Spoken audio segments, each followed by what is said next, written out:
afternoon, everybody. What is going on? I am jeffgrantMEDIA, and today's real user review, we are going to be taking a look at the Flint and Tinder American-made waxed mill jacket.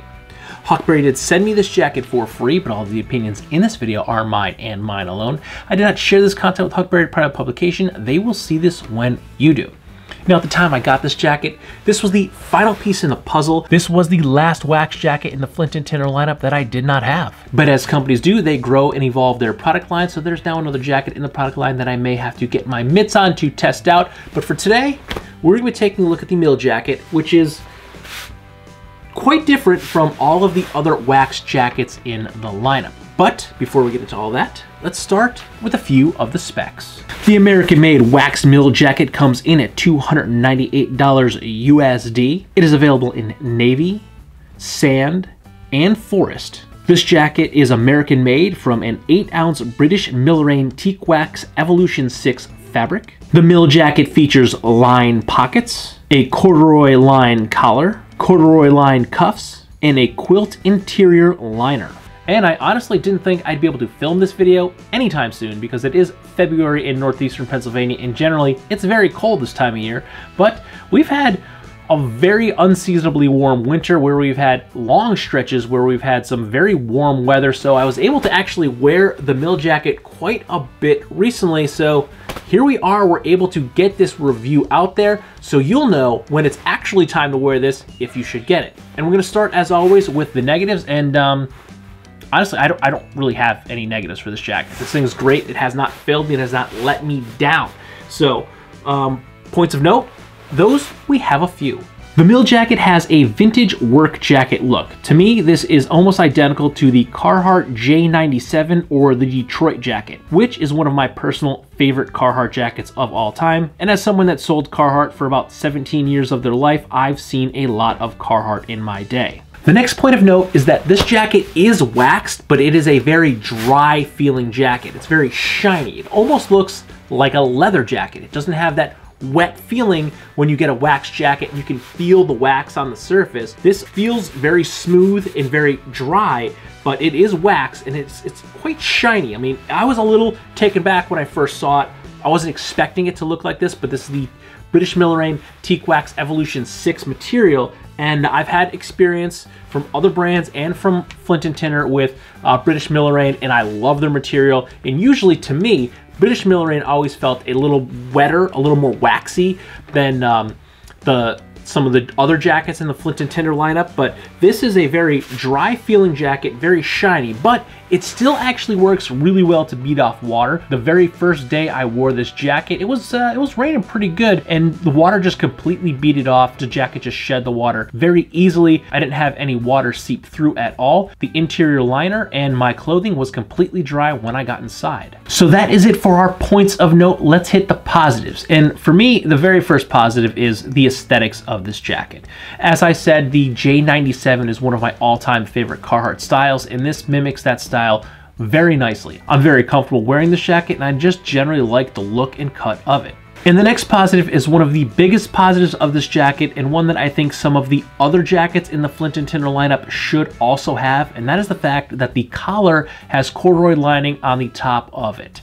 So when you get a cold breeze and you pop the collar, you have the comfortable warm corduroy touching your skin, as opposed to that clammy wet wax canvas that once that wind hits it gets very cold. So this is very comfortable, and I have had to pop the collar on this a few times, and it felt really nice having that corduroy lining on my neck as opposed to the bare wax canvas. And I think a few of the other jackets in the Flint and Tinder lineup really need to have a corduroy lined collar on the top side, because when you pop it, it just feels so much better to have this warm, soft material against your neck as opposed to a wet, cold wax canvas.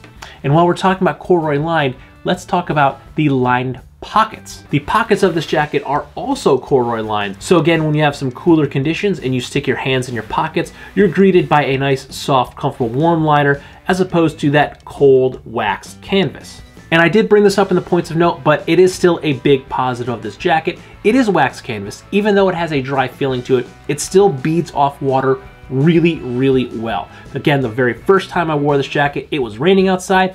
I stayed completely dry. The water just beaded right off, or I was able to brush the water right off the jacket. I had no issues with water saturating through it. Neither the liner nor my clothing was wet on the inside. So even though it has that dry feeling to it, it still beads off water really, really well and efficiently. And even though this jacket carries a $300 price tag, it is made from premium materials and it is manufactured in America. British Millerain is the pioneer of waxed cotton materials, so they have been doing this for a while. They know what they're doing. They are making a great product. And then the jacket is cut and sewn in California, so it is American made from a phenomenally high quality British materials. But how have I been wearing and using the mill jacket? So I've been wearing this along with a few other jackets over the past month and a half, maybe even 2 months now. I've kind of lost track of time.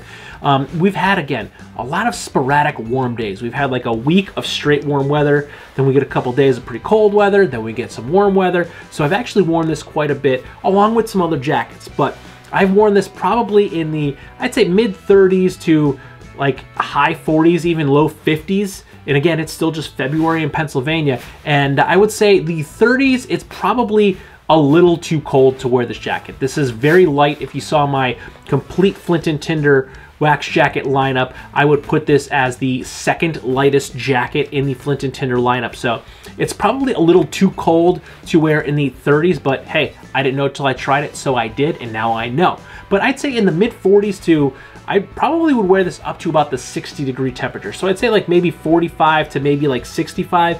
This would be a pretty good jacket because you got, it is lined, so you have a pretty good variance of temperature there where I felt comfortable enough wearing it in the mid 40s. Now, if it was a super windy day, I would probably wear like a sweatshirt or something underneath this if I was gonna be outside for a longer period of time. But I've been wearing this like going to work, you know, doing things on the weekends, going places, got to dinner, going to play dates, birthday parties with my daughter, stuff like that. So I'm kind of like been in the car, in and out. I have been spending a long period of time outside. So if I was gonna spend a long period of time outside, I probably would wear this more like in that like high 40s, maybe 50 to like 65-degree temperature. If I'm gonna be spending a long period of time outside, I definitely would layer this with a flannel or a hooded sweatshirt or something underneath.